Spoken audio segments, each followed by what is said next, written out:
मी Hanumant Vishwanath Bysshe, मुक्काम राहणार कडा कारखाना, तालुका आष्टी, जिल्हा बीड।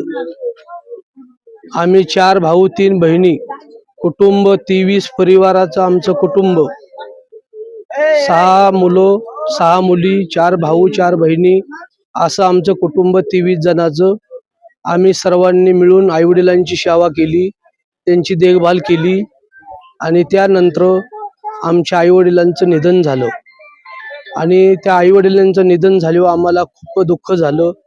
त्याकरता आम्ही आमच्या मध्ये आईवडील राहावा म्हणून आमच्या आईवडिलांचे आम्ही पुतळ्यांचं अनावरण केलं आणि ह्या कार्यक्रमाला आम्ही सगळे लोक आलो आणि आम्ही त्यांच्यावर खूप प्रेम करतो आणि ते आमच्यात राहावं याबद्दल आम्ही त्यांची इथं पुतळ्याची समाधी केलेली आहे।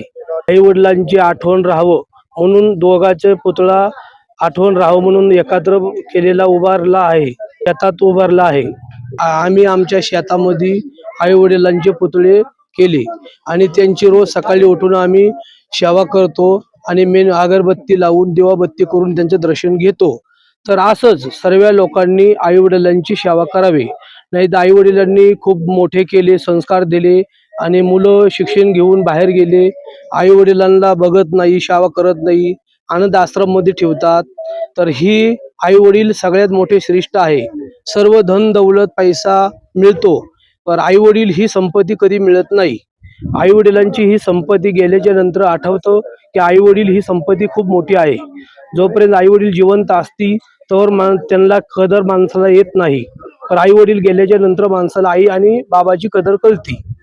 अशी त्यांची सेवा चालू आहे।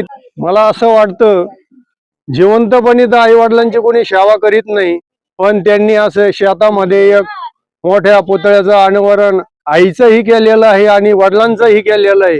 याच्यातून एकच बोध घ्यायचा आहे का माणसाने आई वडिलांची सेवा करताना कोणत्याही मनात भेदभाव न मानता त्यांची मन भावे सेवा केली पाहिजे, असं सर्वांनी आदर्श घ्यावा की अशीच आई वडिलांची इतरांनीही सेवा करावा।